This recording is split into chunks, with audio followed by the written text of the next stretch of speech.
हर बड़े एग्जाम का ना एक कोड होता है जिसे क्रैक करना पड़ता है। तो आज हम जवाहर नवोदय विद्यालय यानी जेएनवी के क्लास 9 एंट्रेंस एग्जाम के इसी कोड को डिकोड करने वाले हैं।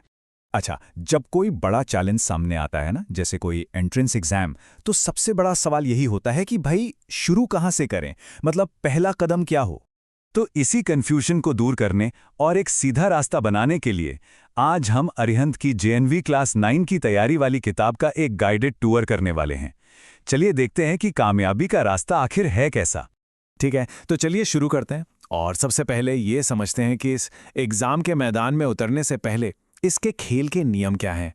ये पूरा का पूरा एग्जाम इन 4 मजबूत पिलर्स पर खड़ा है: इंग्लिश, हिंदी, जनरल साइंस और मैथ्स। और हाँ, हर सब्जेक्ट एक बिल्कुल अलग तरह की स्किल को टेस्ट करेगा। अब आता है तैयारी का सबसे जरूरी हिस्सा, सिलेबस। देखिए, ये सिर्फ टॉपिक्स की एक लिस्ट नहीं है, ये तो पूरी तैयारी का ब्लूप्रिंट है, एक तरह का नक्शा। जरा इस टेबल पर नजर डालते हैं। ये सच में एक मैप जैसा ही तो है ना? ये बिल्कुल साफ साफ बता रहा है कि इंग्लिश में कॉम्प्रिहेंशन और ग्रामर पर फोकस करना है, तो वहीं मैथ्स में नंबर सिस्टम और ज्योमेट्री जैसे एरियाज को कवर करना है।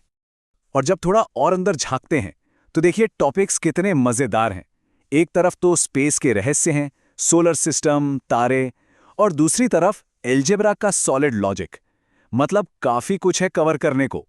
तो थ्योरी तो ठीक है, समझ आ गई, पर असली सवाल ये है कि एग्जाम में क्वेश्चन दिखते कैसे हैं। चलिए अब हर सब्जेक्ट के एक एक सैंपल क्वेश्चन पर नजर डालते हैं और इसे बेहतर समझते हैं। सबसे पहले बात करते हैं इंग्लिश की। यहां मेनली रीडिंग और ग्रामर की समझ को टेस्ट किया जाता है। ये सवाल देखिए, कितना बढ़िया उदाहरण है। इसका जवाब कहीं बाहर नहीं बल्कि उसी रीडिंग पैसेज में छिपा हुआ है। बस उसे ढूंढ निकालने वाली तेज नजर चाहिए। ओके, अब आते हैं जनरल साइंस पर। देखिए, यहां रट्टा मारने से ज्यादा जरूरी है कॉन्सेप्ट्स की गहरी समझ। मतलब चीजें काम कैसे करती हैं ये पता होना चाहिए। उदाहरण के लिए ये सवाल देखिए, लैक्टोबैसिलस इज एन। अब ये सीधा सीधा बायोलॉजिकल टर्म्स की नॉलेज को परख रहा है। अगर पता है तो पता है। और हाँ, एग्जाम में अच्छा स्कोर करने के लिए ऐसी साइंटिफिक डेफिनेशंस पर पकड़ एकदम मजबूत होनी चाहिए। चलिए अब आते हैं मैथ्स पर, वो सब्जेक्ट जो पूरी तरह से लॉजिक और प्रॉब्लम सॉल्विंग का खेल है।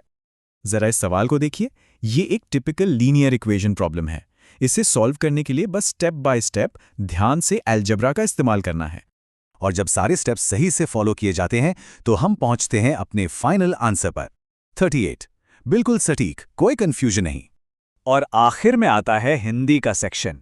यहां भाषा पर पकड़, मतलब कि व्याकरण और वोकैबुलरी यानी शब्दावली को परखा जाता है। ये सवाल देखिए, ये सीधा साधा शब्द ज्ञान का टेस्ट है।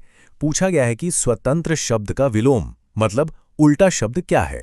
तो चारों सब्जेक्ट्स का आइडिया तो लग गया, लेकिन एक मिनट, सिर्फ ये जानना कि सिलेबस में क्या है बस उतना काफी नहीं है। असली चैलेंज तो एग्जाम के दिन उस प्रेशर में परफॉर्म करने का है। और यहीं पर प्रैक्टिस का असली रोल शुरू होता है। ये स्लाइड एक बहुत ही बड़ा सच बता रही है।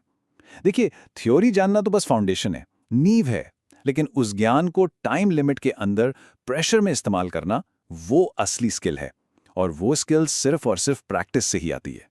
और जब सॉल्व्ड पेपर्स को हल किया जाता है तो इसके 3 जबरदस्त फायदे होते हैं। पहला, अपनी कमजोरियां सामने आ जाती हैं। दूसरा, टाइम को मैनेज करने में मास्टरी हो जाती है। और तीसरा, कॉन्फिडेंस तो मानो आसमान छूने लगता है। तो ठीक है, हमने इस पूरी गाइड का एक टूर कर लिया, हर एक हिस्से को अच्छे से समझ भी लिया। तो सवाल यह है कि इन सबसे बड़ी सीख क्या मिलती है, मतलब सब कुछ एक साथ कैसे लाया जाए। आगे का रास्ता इन 3 सिंपल स्टेप्स में एकदम साफ है। पहला, सिलेबस को अपना मैप बनाइए ताकि रास्ता ना भटके।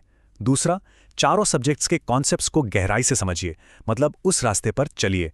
और तीसरा, सॉल्व पेपर्स के साथ असली एग्जाम की ड्रेस रिहर्सल कीजिए, बार बार। तो अब जब तैयारी का पूरा ब्लूप्रिंट आंखों के सामने है तो आखिर में बस एक ही सवाल बचता है। रास्ता साफ है, मंजिल पता है। सवाल यह है कि इस सफर पर निकलने के लिए कौन तैयार है।